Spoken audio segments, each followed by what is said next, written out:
Hello everyone, welcome to my channel. It's Haysie Simmer here, and today I have a recap video for you guys from the years 1321 to the year 1330. I'm doing this one before I go back and do the years 1311 to 1320. The reason I'm doing this is that last decade recap, I think because I let the story get a little crazy with like all my side plots.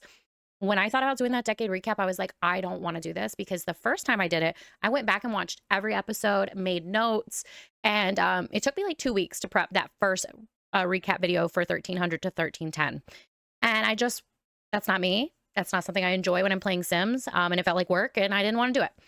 So when I went to do that second decade recap and I had just so much going on in my life, it just wasn't something I was into. So today I'm doing something different. In the last decade, I took tons and tons of screenshots, and we're going to go through the screenshots while I look alongside the timeline at the notes I took and then events that I remember, because the whole story plot only progresses in game based on what I mentally retain about the story anyways. So I don't need to annotate every little detail that didn't stick in my brain. With that being said, we will do the story summary this way. This video is only a recap video. So if you've seen all the videos and you don't feel like you need a recap, you do not have to watch it. This is 100% me talking.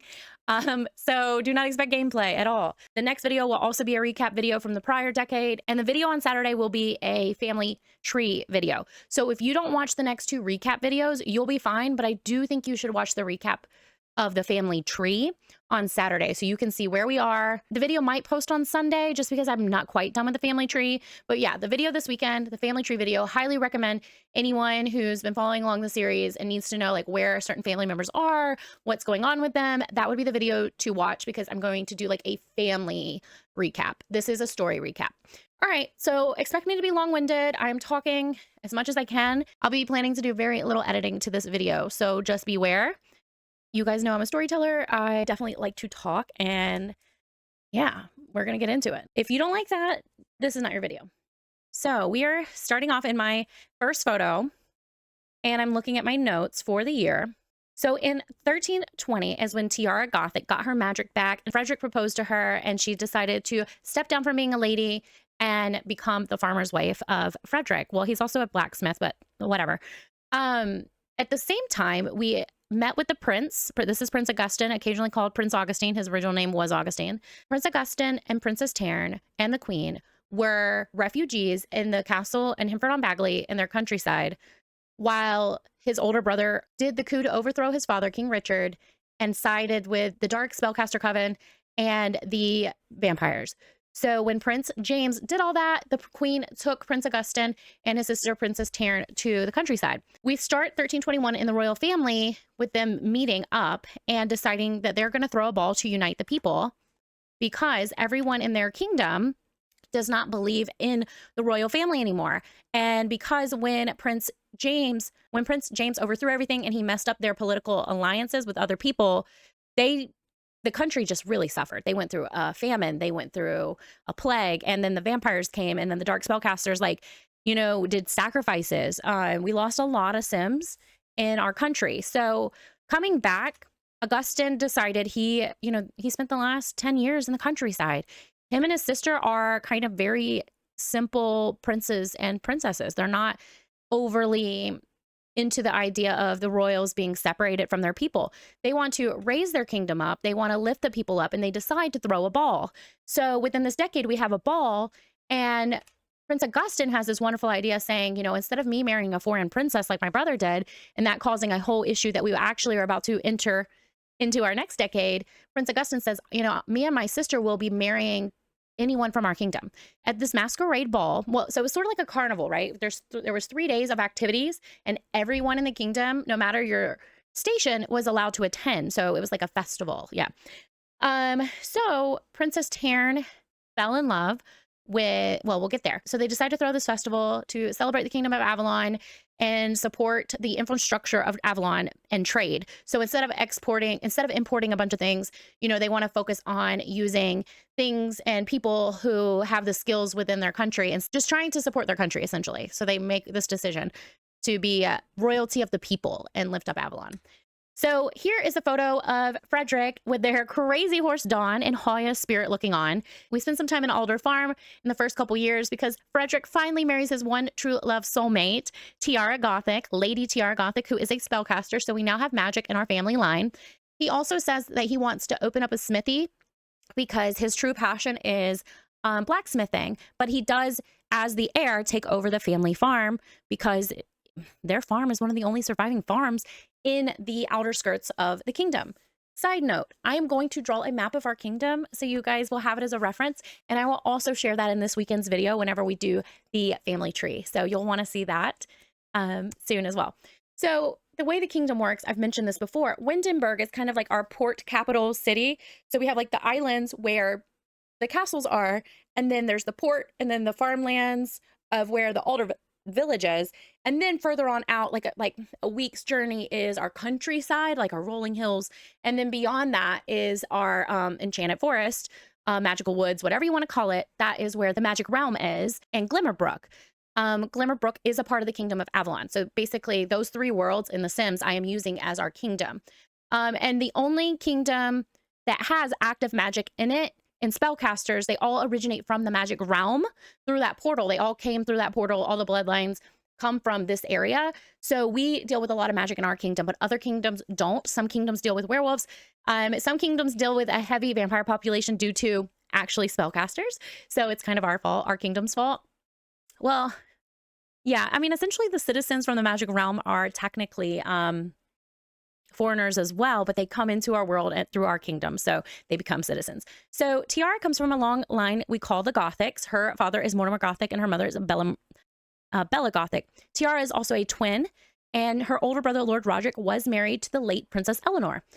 So she comes from a really rich family, but as you can see, Alexander and other family members are in attendance of their wedding. And it's just a beautiful occasion. Everyone is very excited because soulmate magic is super rare in the kingdom. So whenever people get to experience it, it is one of those things that just truly is just, you know, a good omen. So our family is really excited because we have that. By the way, her eyes are the wrong color in this photo. But we have that moment that is just super special. And I really was obsessed with their wedding. So I took like a million photos before I realized they both had the wrong eye color. So I went and fixed it. So this is Frederick Alder. He is proper, self-assured, and romantic, and he wants to have a big, happy family. And this is Tiara Gothic. She is good, romantic, and adventurous because you guys remember as a child, she like ran away, and that's how she met Frederick. And then she wanted to help her father with the Merlin bloodline, making sure their kingdom was being protected from dark spells. So she really took on that mantle of investigating all of that before the vampire invasion. So that is more of Tiara. Tiara becomes a wonderful stepmother to her two stepdaughters Frederick had from his first marriage with Mary. Mary Williams was his first wife, and she died in childbirth with their first son, I believe. I can't remember his name, but again, we'll do that in the family tree video this weekend. So her oldest stepdaughter is named Anne, and her second stepdaughter is Isolde. Tiara takes very well to her life here on the farm because of the time she spent in the enchanted forest of Glimmerbrook and her time in the magic realm. She's just like, even though they did live with luxuries, she's just not a high luxury person because she just has her true love, and her whole family was murdered in the last decade. So realistically, like building her own family is something that meant a lot to her. And she's been without her magic from roughly the year 1312 to the year 1320. She was without her magic. So not only does she have her soulmate, she also has her magic back. So in general, like she and Frederick are doing well. And they're very, very happy to have their own children. And that does happen. Tiara gets pregnant. This is Nimue. Nimue gets a death roll, but I decide that Nimue is saved with the blood of a vampire in the family line. So this is Nimue for her age up. And at this point, she has to become a vampire. So that's kind of like what we're doing here at her age up. Literally gorgeous. Love Nimue. She looks a little different now because she's lost skin details over time. But I just love Nimue so much. So here is Prince Augustin. He is setting up day one of the festival, and they're going to start with that masquerade ball, and they're going to hold it in one of the greatest achievements of his father's reign, which is the abbey that our Uncle Connor, who was one of our original side households, Jacob's brother Connor, he became a master carpenter and masonry stonemaker. Anyways, I can look up the term, but I'm just going to talk off of my head. He became a master builder. and he remodeled the abbey. But not only did he remodel the abbey, if you go back and watch the early 10s, 1310s videos, he used resources of Avalon to make the abbey better. He didn't export like Moria's finest silks or the kingdom of blah blah blah's finest china. He only used craftsmen of the kingdom, and that also includes Tamara and her tapestries. So she's a peasant. She's literally a peasant, and she was like a great artist weaving her tapestries, and they're hanging up in the abbey, and rich people fell in love with them. So that made King Richard well loved by his people. So Augustine is thinking, oh, well, that is the best place to throw the ball the first night, showing the people like, hey, we are the royal family of the people. My brother was deranged, but just trust me, I'm going to be a good king, because the last thing they need is a civil uprising. But he really does want to be a prince of the people. He never did this out of any malicious intent. So this is just him planning it. And then this is Christine. Christine is Connor's daughter. Connor had 2 twins with his first wife, Ellen, and that was Christine and Ashton. And Christine and Ashton grew up in the castle. Go back and watch the first decade recap video to learn more about that.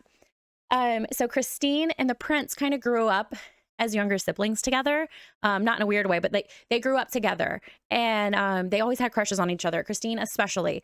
So this is like her ball outfit, and I'm just like taking photos of her because I love her. Here we have Arthur. Arthur is aging up as well. Like I had so many of my Sims age up in the year 1321. So Arthur ages up. He's our second to youngest son with Halia and Jacob from our main family. And yeah, he loves archery. He ends up being a much bigger character than I had. Well, I always planned for him to be a big character because I named him Arthur, and we have a sword in the stone on our lot. So I still have plans for Arthur, but I never planned for him to marry the person he married. It happened organically in game, and it was wonderful. So this is him working on his archery skill while it's winter at the farm in Alder Village. At the time, Alder Village is a village because we have multiple houses on the property and family living around us, but it does end up going back to Alder Farm at the end of the decade when some of the buildings burned down. So here is Christine. She's really nervous because she has not seen the prince since they were children, and they had more money then whenever her father was, well esteemed builder skills. So now that, they're kind of lower class again, she's worried that he wouldn't want to marry her and he wouldn't recognize her. And, she just has all these lingering feelings. So she's like really nervous. So her and her cousins meet up in the family chapel to talk. This is Gwendolyn. Gwendolyn is the only living daughter of Jacob and Halia, and she's one of my favorite characters. This is her look for the ball. And this is Morgan. Morgan is in love with Robin, Robin Hood. Well, his name is Merriman, I think. But yeah, Robin Merriman. Morgan, Gemma, and Lancelot were, if you go back and watch my first recap, they were kidnapped by their father, and they were raised out in the woods with the Merriman family, and they kind of became vigilantes. So when the family came back, Morgan has expressed to Robin that she like always loved him.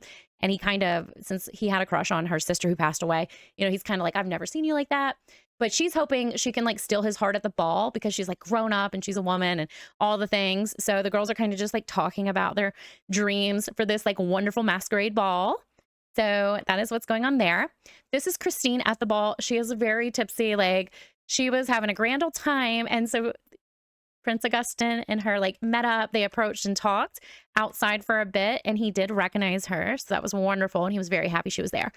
And then secretly, whenever I was trying to set up Christine and the prince's story, Princess Tarn fell in love literally on the dance floor with our Arthur. So Princess Tarn fell head over heels. Like, look at this. This is still my favorite moment for our charming suave farmer boy. She loves him. Like, loves. And she did not care that he was a farmer boy. She removed her mask. She wanted him to know, like, I'm the princess and I'm choosing you to be my husband. So everyone is just socializing, meeting each other. We have marriage like suggestions going around because this is like the young people of the kingdom. Everyone who came to the ball was like eligible to get married. Oh, and this is Nimue costume. I kind of like made it black and dark because she's like a vampire, and super cool. I loved it. Had a good time there. I just love Nimue. So this is just more of the ball. Ashton is in the background talking to Christine, saying, I just want you to be happy. I love you. They had a rough time growing up because Ashton was bullied by the princes. So for him to have reached this point where he accepts like his sister wants to be a part of that world is really big in their relationship. So they meet like a mutual understanding and they're there for each other. Morgan was so swagger all night, but Robin did not show up because he was out robbing the rich while they were partying. And then Princess Taryn and Arthur outside slow dancing. This is literally my background photo of my computer. This was my favorite moment of the decade. So I was enjoying it. So we got some photos of that. And Arthur, gets to be a duke. And Arthur gets to marry Princess. So this is later on somewhere in the festival time where the king comes up and talks to Jacob about an arrangement between Princess Taryn and Arthur, his son, as well as Jacob has taken custody of Christine because that's his niece, and that's the whole thing. The stepmother abandoned her, and Connor turned into a vampire and died. So that's kind of her guardian now is Jacob. So he manages like anyone in the family who needs guidance because he's our patriarch. And this is just, so this is the dinner the night after the ball. So they were making those family arrangements, talking about how they're going to announce it to the kingdom. And they decide that, everything is going to go well, but they have to raise Arthur to a duke because he's marrying a princess, and he's just making, a declaration of love in front of the king, and they're eating it up. They love him. No ill will. They've always had good relations with Alder Farm. They've done trade with Alder Farm. Mind you, they're peasants, but they're known enough. Yeah, this is a fantasy, so the king knows them. And in here, we are in Prince Augustine's study. He is telling Christine that he loves her, that he's always loved her, but he wants her to go over the marriage contract and decide if she is down for marrying him because she's going to be the future queen because he's going to be king. So that means a lot. Like, she has to provide heirs. She's expected to fill the role for the kingdom. So even though she comes from lower class, but she was educated in the castle because she grew up, with the servant class of the castle, it's not the same as raising Arthur up to a duke, right? They can teach Arthur to be a duke as he does the job, and, he can make mistakes, and the people will be more likely to forgive him because he's not their king, but Christine would be their queen. So she has a certain type of role to fill, to be a role model, to be always putting the kingdom first. So he's like, I love you. I know you love me, but I do want to make sure that you are down to be the queen of the kingdom and actually would put Avalon's needs first and all that stuff. So she goes over the contract, decides she absolutely wants to marry him. And then we kind of give her a new fashion moving forward because I wanted to change the fashion of the kingdom. And you usually do that because they'll copy the monarchs. So this is her queen attire. She would have been such a lovely, beautiful queen to have. And I'm super sad that it didn't work out for her. So we'll just look at these moments. She was super, super pretty. And obviously that is a spoiler because she doesn't make it to the end of the decade. So right here, Lancelot meets Millicent. Millicent is the daughter of Vladimir and Princess Evangeline. Long story, Evangeline, her mother comes from another country. And this is all from the year, the 20s. So the 1320s, this kind of story comes to be about Vladimir and their mom, Evangeline. So she's technically an ancient princess. If you need to know more about her, please watch the decade video, 1311 to 1320. I don't want to go too much into her backstory, but she is an ancient princess from an ancient bloodline, but she is now mortal again. But she does have magic. Lancelot and her fall in love at first sight, and I actually forgot in the year 1320, Lancelot had proposed to Naomi, a local tavern girl. Well, they were in an arranged marriage, so plan. So they were engaged. So that kind of was a little awkward for a bit. So I had to get them unengaged. But he falls in love with Millicent, and they decide they're going to get married. So yeah, that's them falling in love. Gwen has decided she is ready to get married, but she didn't find love at the ball. So this is Tamlin. Yes, if you read ACOTAR, that is where his name came from, but he is not like the book. I just used the name as a fantasy name.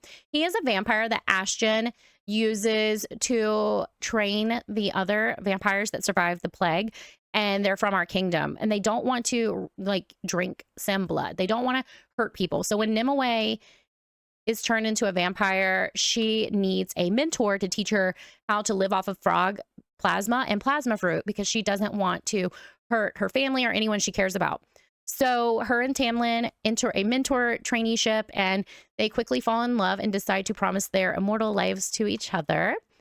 And then we also have Christine's wedding to Prince Augustine. So there's Prince Augustine and Christine at their wedding, and everyone is just so excited for them in the future of the kingdom. Even the king is dancing in the background. So that is a terrifying photo. Look at those sim eyes. Yeah, so we're just like celebrating that. This is more, so this photo is more of Nimue and Tamlin. They're going to get married. So this is just me setting up their wedding. And they have a nighttime wedding, and the whole family does not know why. The only person who knows is Ashton. But they're very excited for Nimue and her mysterious husband from another country. So yeah, there's all of that going on in the background. Oh, so this is Dante. Dante is Tiara and Frederick's firstborn son. He passes away before he is a year old.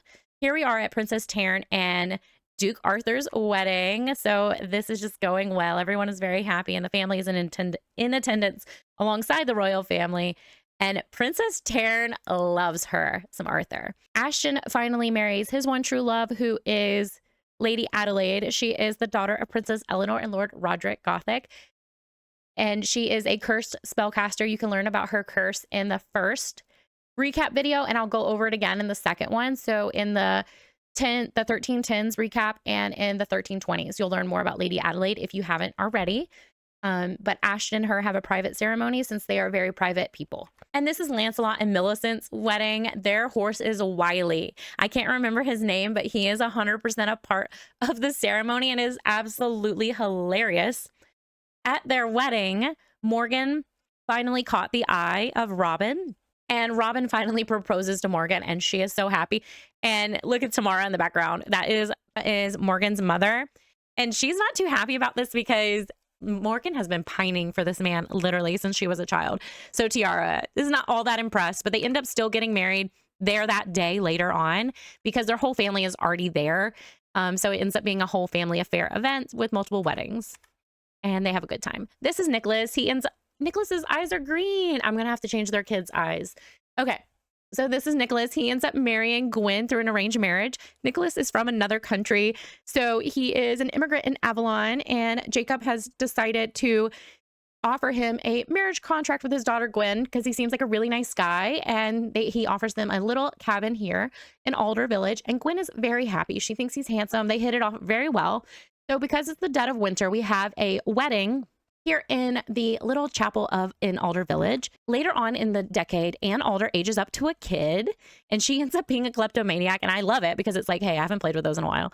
So there she is. Anne is the daughter of Frederick and Mary, and here we are in a very sad event. This is Prince Augustin. The night his wife, Princess Christine, goes into labor, and she isn't doing too well. So he is worried about his child and his wife. Here we are back with Anne, and she's learning how to ride Dawn, the horse, the family horse. She loves horseback riding, and it ends up being like her favorite thing ever. This is Elijah Alder. Elijah Alder is the youngest and only living son of Connor Alder with his second wife, Ophelia, and she matters. If you go back and watch the second decade, you'll learn more about her story. But Elijah currently is living with his uncle Jacob because he was abandoned by his mother and his father is dead. His older siblings are Christine, who is the future queen, and Ashton as well. So Elijah's ready to get married, so that was someone else who have to get married. Right here is Amor Gothic. Amor Gothic is the eldest son of Princess Eleanor Lionheart and Lord Roderick Gothic. Princess Eleanor Lionheart is the twin and older sibling, is the twin to Prince James and the oldest daughter of the king and queen. She did pass away in the last decade. So her son was whisked away by his grandmother, Bella Gothic, and he has been growing up in the enchanted forest, in the magical forest of Glimmerbrook. And he has come to tell Tiara that he has been having prophecies of the destruction of the kingdom, and that the only way to save it is for him to possibly be king. The visions aren't quite sure, but he can tell that there's like a 50% chance that he might have to be king for the wellness of the kingdom, but he doesn't want to be because he doesn't want to cause rift. But he's seeing like this great war, and he's also seeing Alder Village burning to the ground, like prophesizing that the Alder family will pass away. And obviously that matters because his aunt, who is Tiara, is married to the Alder heir, and his sister, who is Lady Adelaide, is married to Ashton, who is also a Alder. So not only does this prophecy like affect the kingdom, but it's also affecting his family members. And remember, in the 1310s, the rest of their family was assassinated. So, you know, his living family means a lot to him. He also has a little brother, Chadwick, who is a potential heir to the throne as well. Ashton and Adelaide end up having a son who they name Edgar. Right now, that's not his name, but his name ends up being Edgar. And they also merge their house names, and their new last name is Aldrich. So that is what's going on with them at this time. And this is just a picture of him. So here is her. Here they are. Back on Alder Farm, Anne is really loving animals and deciding like that's kind of where her focus is in life. Yeah, so this is just the winter time and the village is still doing good. Morgan has her son with Robin, and she does not survive birth. So Robin is left to parent Oro, and it kind of circles back to how Robin's mom died and his dad raised him. So now he is raising his son, and it's really sad. So they lose her. This is Vernon Alderheart. So since Arthur became a duke, he gets his own family name as well. So him and Tairn merged their names, and their family line is known as the Alderhearts. Their oldest son is Vernon, and they have another daughter as well, who is Augusta, and they are twins. And then at the same time, since everyone got married, everyone's having babies. Millicent and Lancelot have their baby Jocelyn. And we have another baby because, again, everyone got married, so now everyone's having babies. We have Hattie Jameson and Charmant. They are twins, and their parents are Nicholas and Gwen. So the family is just growing. Here is Elijah. For some reason, he had the pox, and luckily he survived it. But he opens up a tavern that we call the Flying Unicorn here on Alder Farm. And he meets his wife, who I guess this is the only photo I have in between that time. He meets his wife, Tabitha. And so this is 1323, and Elijah is also getting married. Tabitha is just really fun. The way they met is she told Elijah that he needs to get better at making his mead, that it's not that good and it's too sweet. And yeah, they just kind of had some good charisma, and they have a really fun banter, and they hit it off really well. So here's Tabitha again, and they get pregnant as well. So, because I have to try for babies as quickly as possible. So here is the year 1324, and there is a big fire, and Ashton dies. Lady Adelaide, who is Ash's wife, was cursed by the Dark Witch Coven when she was a baby. So she has some power over death. She does a spell that shares her soul with Ashton, and Ashton is brought back to life. Right now, so when he's brought back, he doesn't really remember her, but he knows his son, and he's dealing with a lot of amnesia. So their relationship is strained. But when this happened, Adelaide noticed more of the color of her hair was gone. She's always had a few white streaks, but now the color is like leaching from her because it is draining her life. So she's dealing with that right now. And Ashton is dealing with, losing most of his memories. So this is the Francis household. Francis Alder is our Gen 2 second household. He is married to his second wife, Jenna Brewer. They are soulmates, and they are raising their children together. So Jenna is a stepmom to all the children, and Francis is a stepdad to his first wife's son, Jax Sparrow. Francis had triplets with his first wife, and this is one of his sons, Joshua. He decides to devote his life to the Maker, so he is very interested in becoming a priest. This is Catriona. They all survive age up, so this is their age up. She is a bit like bratty and hot-headed, as you can tell, but she means well. They work really hard on the farm. They have a really modest living. Francis is an artist at heart, but he is very loyal to his brother Frederick, and they stay here on the farm. So in the middle of the winter, we also have a fire where Frederick is damaged. So the whole family helps him mine because he cannot mine stone anymore and work in his smithy because he's just not as strong as he was due to his injuries, and he has like permanent burns now. So that is him working in his blacksmith. His blacksmith is doing pretty well. He's not a master smith or anything, but he gets by, and yeah, he's really proud of it. This is Isolde Alder's age up. I just now realized her eyes were green and now they're gold. So that is a change I'm gonna have to make. I'll make a note of it. And it was Gerardo. I ended up changing his name to Geralt.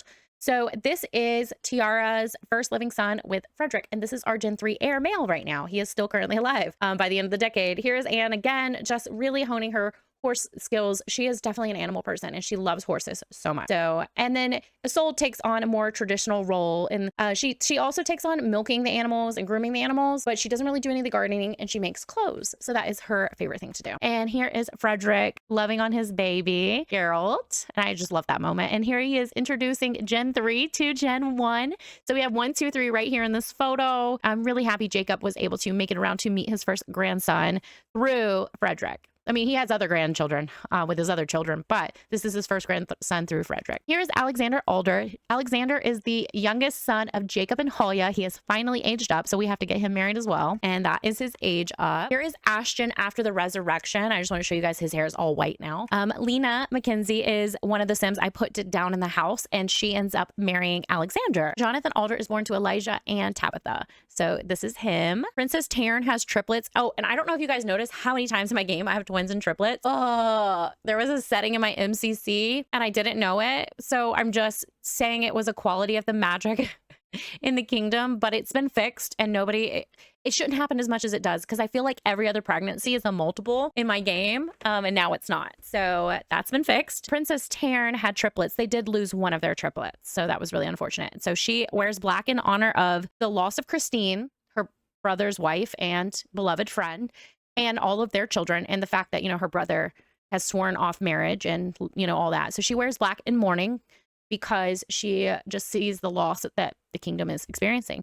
And all their children will wear black and shroud as well. So this is Augusta, age up. She survived. Yeah, they all survived, age up, but I only took a picture of Augusta, I guess. Oh no, we lost Vernon. Did we lose Vernon? Oh, so they have triplets named Antonia, Paulina, and Joanna. And I do believe, yep, Joanna passed away. Augusta and Vernon did age up, but for some reason Vernon's not in this photo. We end up losing Vernon at his toddler age up, so that is why he's not in the photo. Here is whenever, so Cadian is the illegitimate child of the terrible brother from the first Gen 1 side, second side household. His name was Jedediah. If you guys know anything about my series, Jedediah was the worst.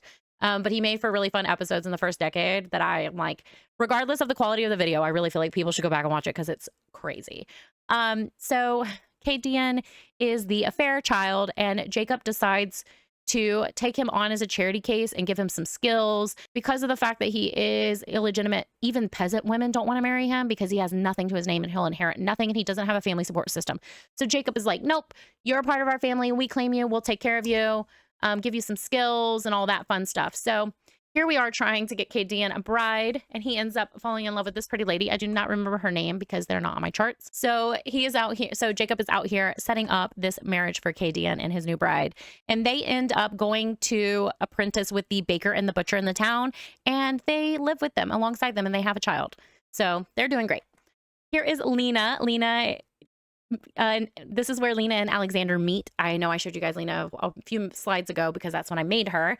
And Alexander is absolutely raptured by the beauty that is Lena. She is spunky and fun. So she loves like his romantic ways. He is very passionate and romantic. So Lena and Alexander fall in love, and they decide that they would love to get married. Here is Geralt Alder aging up. He survives to toddlerhood. Again, his parents are Tiara and Frederick, are Gen 1. Geralt being our Gen 3, making it another year, which is awesome. Hopefully he'll make it to teenhood. Geralt and Isolde playing, getting close, having fun, and doing what Anne does and taking care of the animals. Here is a layout change of Alder Village. And here we are at Cadian and his bride's wedding that I just told you about them. So we had lots and lots of family members to get married. So here we are at Lancelot's house. He is still training to be a knight, and he's doing really good. He has made it to a low-level knighthood. So they have 2 daughters named Angelina and 1 named Jocelyn. Here is Edgar Alder. He survived to toddlerhood as well. Lena and Alexander's wedding. They're very happy. They get married at the beginning of spring. So that was really nice for them. And Alder Village is doing great. Like, look. Here it is. I wish it was still like this. So here's the kingdom at large. Here's Princess Palvetta Lionheart. So we're getting towards the end of the decade. Princess Palvetta is the firstborn daughters. She was Princess Palvetta was a twin to Honora. Honora was possessed with the dark goddess in the last decade in the 20s. So you will see that in the video with that recap. But they are currently living in the kingdom of Moria. Her mother was married to the Prince of Avalon, and during the coup, whenever Prince James was abusing his wife Josephine, she took her children and ran back to her country. So this is Palvetta Lionheart all grown up. In the last decade, one of the evil witches had a child with Prince James, and this was that child. The king and queen have been raising him because, you know, that's their son's child, and, you know, they're not going to hurt a baby for how terrible their parents were. But he died. He just randomly died. So we said that it was from an illness that had made its way to the castle. Here is Tiara. She is meditating more because she has gotten her first vision about that prophecy Amor had told her about. She really didn't believe it because life had been being so well. But after Christine died, like, Tiara started to like believe it some more. And now she's like tapped into visions. Tiara's main magic was prophecy scrying. So this is her working on getting more insight about that vision to protect her family and the kingdom. Here's Anne again, just love horseback riding. Like, basically that's everything we know about Anne is like horses.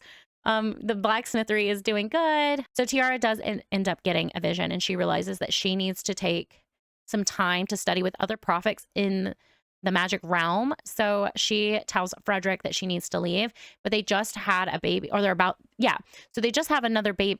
What's their baby's name? So they have another baby and they name him Mort. So after Mort is born, Tiara takes Mort and Geralt to the Gothic manor in the enchanted woods of Glimmerbrook, and she goes to study the prophecy for 2 years. So here she is in the magic realm studying the prophecy with other prophets. Here we are back with the Francis family, our side household for Gen 2. And this is where the boys are saying goodbye to each other because Joshua has decided to go on a pilgrimage to study the Watcher.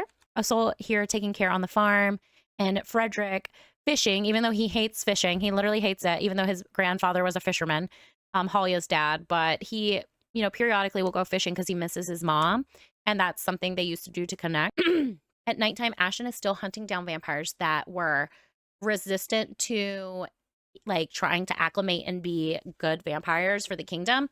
So the ones from so when the Dark Plague was here in the 20s and we had the famine and the plague, the vampires who relished in it and didn't want to leave the darkness, whenever Vladimir released them from his compulsion, Ashton is still hunting down those vampires. Unfortunately, you know, Amy married into Halia and Tamara's family. Like, so she is his cousin's mother. Ashton's, you know, cousin's mom is Amy, but she is a very powerful dark vampire. She loves being a vampire and relishes in it. She has lost all her humanity. So here she has defeated Ashton, and Ashton had hunted her down to this island where he found that she was like holding people captive and using them as cattle. So he tries to like free them, but she defeats him, and he leaves wounded.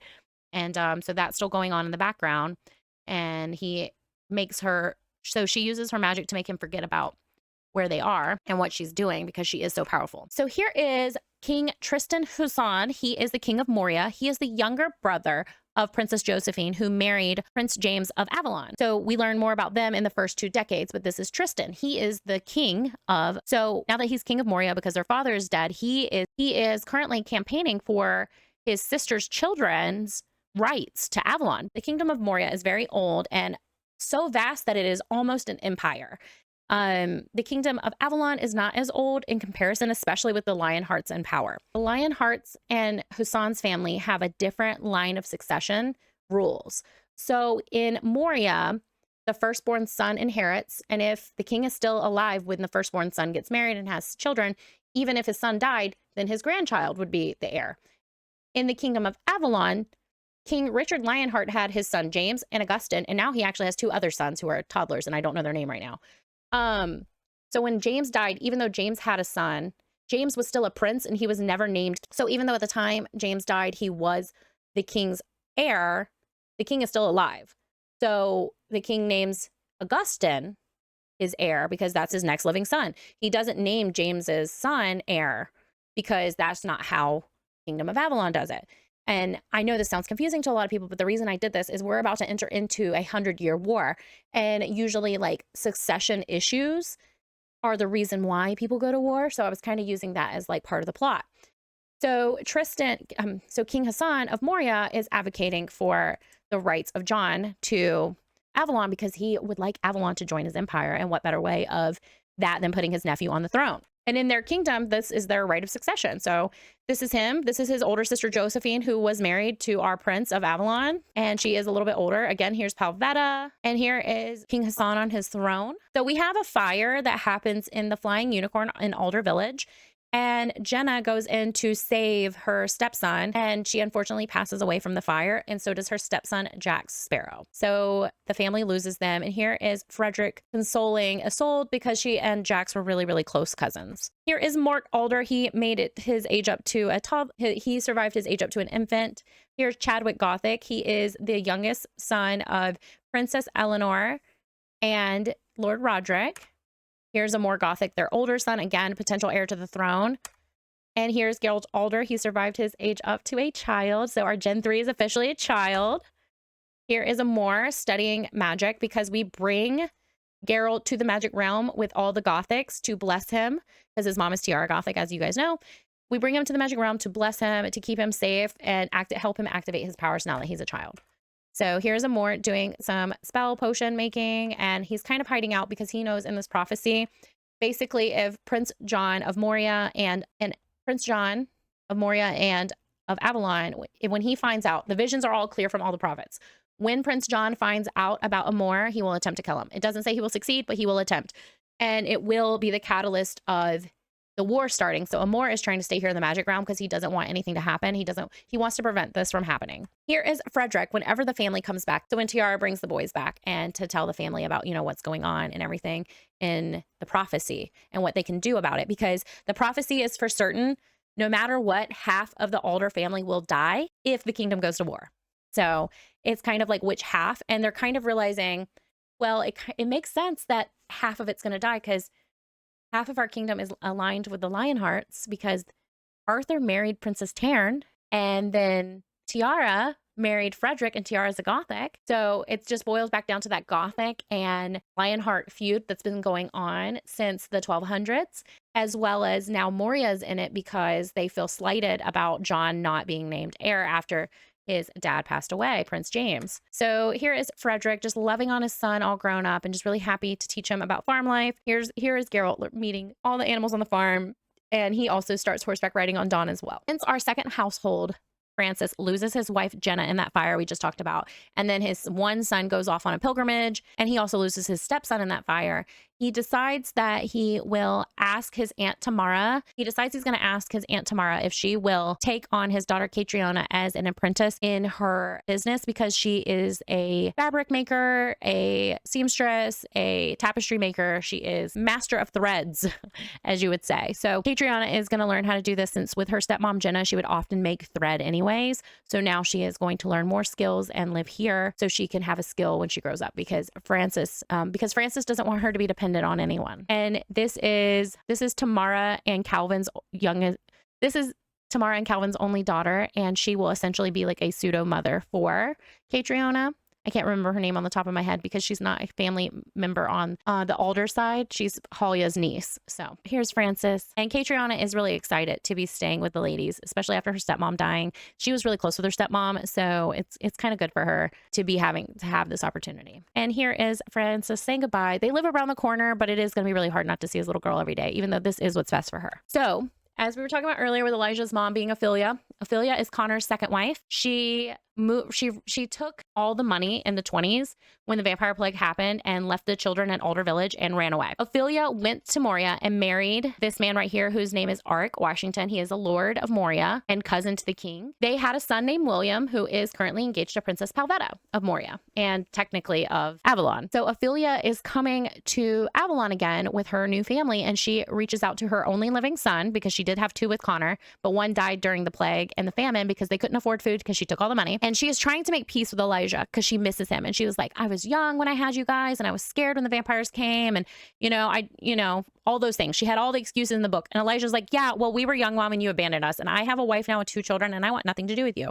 And she says, well, I know that your tavern burned down, so I am setting up a fund for you at the bank. And Elijah said, my sister, your stepdaughter, Christine, is dead because of you, taking her dowry. Yeah, she married the prince in the end, but Christine couldn't get married for a decade because she didn't have a dowry. So she didn't get married until she was an adult. So she was technically a spinster. That could be why she didn't survive birth. Like there's a lot of things that went into that. And Elijah blames his mom for the death of his siblings. He also blames his mom for the fact that Ashton is a cursed monster hunter because Ashton had to go off and be tough to fight off the vampires to protect his younger siblings. And Elijah was left with his brother Eric with their uncle Jacob. Eric didn't survive the famine because they didn't have enough food, so he passed away. So she's trying to make amends, and he was like, oh, and I'm not Elijah Alder anymore. I'm Elijah Connorson, because he's the son of Connor, her ex-husband. And he took on his father's name and made his own family line as well. So her and her husband do set up a fund for the Connorsons, but Elijah is not interested in her money. King sends Prince Augustin to the kingdom of Moria, where Josephine is from, because they really want Prince Augustin to name John as his heir. Prince Hassan demands that his nephew, Prince John, is named the heir to secure the treaty. And instead, Prince Augustin has decided he would like to go talk to King Hassan in person about possibly fostering John, but he wants to make sure that Prince John has the best interest of Avalon in his mind, because he's not signing over the kingdom. He's not going to lose everything and then sign over his kingdom to a foreign country just because his brother had a child, is the way Prince Augustin sees it. So he wants to make sure that Prince John is a good fit. Prince Augustin has also promised to take a potion so he will no longer be able to have children, because he is just very committed to that cause after losing his wife and child. Tiara also has a vision of war and sees that Arthur and Lancelot are key to the kingdom's peace. She tells them they must leave and return back to the Avalon's capital whenever they're most needed. Princess Taryn suggests that her and Arthur go stay in the castle in the country, and Lancelot and Millicent go stay with her family in the enchanted forest of Glimmerbrook. And Lancelot trains with that family to be a leader, because the prophecy is seeing him leading a great army. Adelaide also moves to the castle with Ashton and their son to help with everything going on when it comes to the kingdom of Moria. She's a princess, so they have officially reinstated her title. Nimue also has a baby who is born. So there's a little vampire baby in that house. The year is 1329 and the queen dies of old age. So the kingdom is in mourning for the queen. Here are their twin children. They did survive up to childhood. I don't know their names, but they're also princes of the king and queen. The king dies of a heart attack shortly thereafter his wife dying. Right here is when Augustin comes back from the kingdom of Moria with John and Palvetta, who he's chosen to foster. And they seem like good kids. Palvetta is very quiet and reserved, but she kind of does that because of the women in Moria are kind of seen more as second-class citizens. In Avalon, since we're more of a magically led kingdom, women have more rights and are respected more. So even though in the Lionheart family, women do not inherit, in the Gothic family, they do. And the Gothics and the Merlins were the first kings and queens of Avalon. So, we kind of still have that mutual respect in our kingdom versus, other kingdoms that are a little bit more gender role specific. Here we have Adelaide coming in to tell Augustin that his parents are dead and that he is now the king. This is Gwen and her age up with her children. I just thought it was so cute, so I took a picture. I think it's Hattie and Charmant. Yeah, here's Charmant. Here's Charmant. Their eyes should be green because both Gwen and Nicholas have green eyes. Now that I know that, I'll make a note. Here's Hattie. Literally adorable. I loved it so much. I aged them up first because we're going to see them on the farm because they live on the farm. And I ended up changing Hattie's hair. Here's Ollie. Ollie is a child of Lena and Alexander. They also have another child. I do think they name her. Oh yeah. And they also have a daughter that they name Halia. So here is Halia. You guys wanted Halia to be reborn. And since this child aged up with black hair and green eyes, I was like, oh, that's Halia. So Alexander is the youngest son of Jacob and Halia, and he has named his daughter Halia. So super excited to see her. Tiara gets pregnant again. So Frederick and Tiara are expecting another child. And here they decide to arrange Anne's marriage because Anne is aging up into a teen.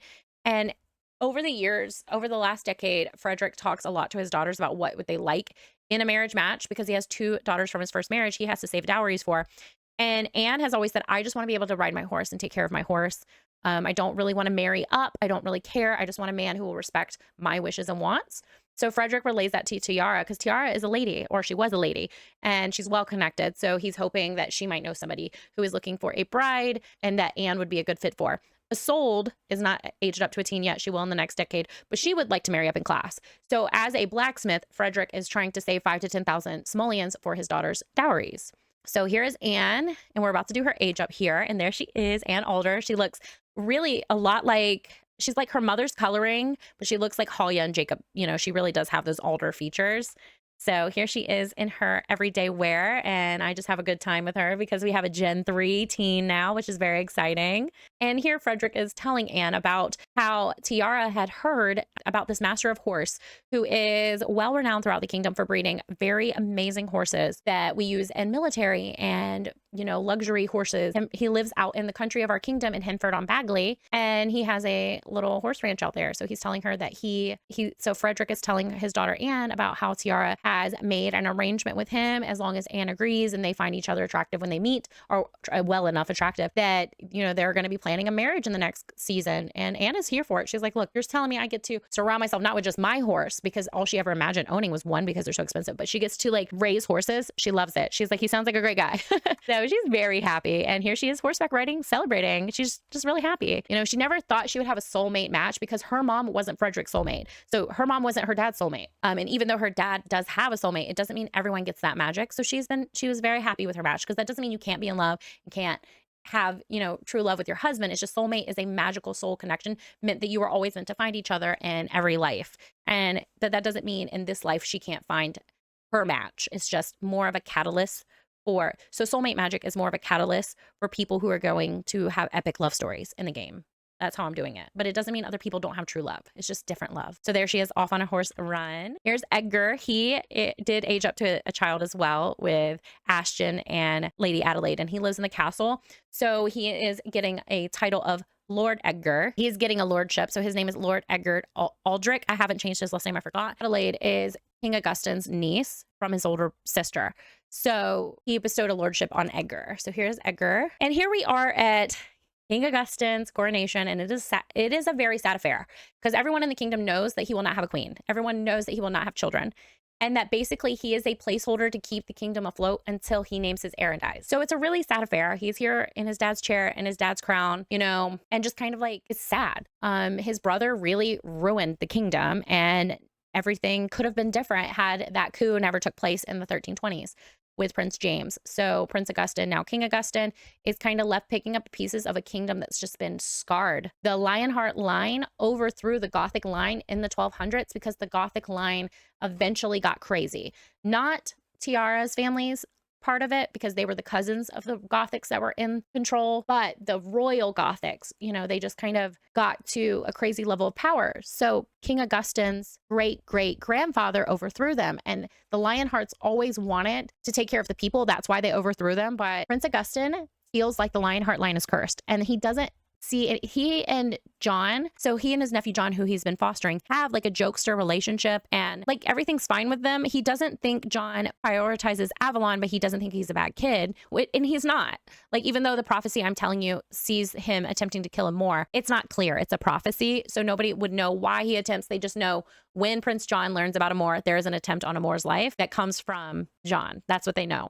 So, you know, the thing with prophecy is like, they're not always what they seem, which is why Tiara really went to go study it, because they're not clear until they're in motion. And even then, all you can kind of do is adjust them sometimes, or they come undone based on your actions. And that's kind of like the plot of what we're doing moving forward. But Prince Augustine isn't ready to name John his heir because he wants the kingdom of Moria to be okay. And he truly, deep down, feels like a Lionheart, anybody should not be in power. That's how he feels. So, or at least a Lionheart male, he thinks that they're cursed. And John is the son of his brother, so that would make John a Lionheart male. Here we are at his coronation. It's a sad affair. And this is Tabitha, Elijah's wife, and their last name is Connerson. If you guys remember, I said Elijah made his own household. This is them in their new little home, and their daughter Christina, named after his sister who passed away. This is Nimue little vampire child I was telling you guys about, and we named him Abraham. So that was really exciting because Abraham is a family name. Abraham is the name of Tamara and Halia's dad. So he's from the 1200s. So it's really good to have, you know, family names circling back around in the third generation. This is James Frazier. This is the sim I made. That's the horse master, or they would call them marshals sometimes.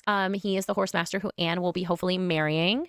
So I'm very excited for her. Towards the end of the decade, Tiara is giving birth to another baby for our main household. Frederick is very excited to be a daddy, and they have a son, and they name him Jacob Alder. So Frederick now has 3 sons that survived. They did lose Dante at the beginning of the decade, but Tiara has healthily given birth to 3 of their sons. So our heirs our Gen 3 potential heir families will be coming from Geralt, Mort, or Jacob, which would be hilarious if we're back to Jacob again, right?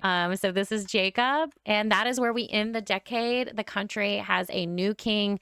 We're in a tight situation politically with another country, the Kingdom of Moria, and we have this prophecy looming over our family that nobody is really telling other people about because we're trying to keep it hush hush, because we're trying to make sure our family makes it out. And the Kingdom of Avalon is, you know, the priority of the royal family, but Alder family's priority is Alder family.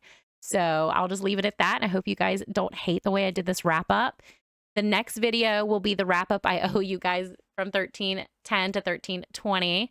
So I know that seems silly that I did this one first, but this is my most fresh one, so it's easier to do, and I'm gonna have to get the other one ready. So I hope you guys don't mind that. And then this weekend, again, I said you guys will have the video of the updated family tree. So without further ado, I hope you have a great day, and I'll see you in the next one. Bye, guys.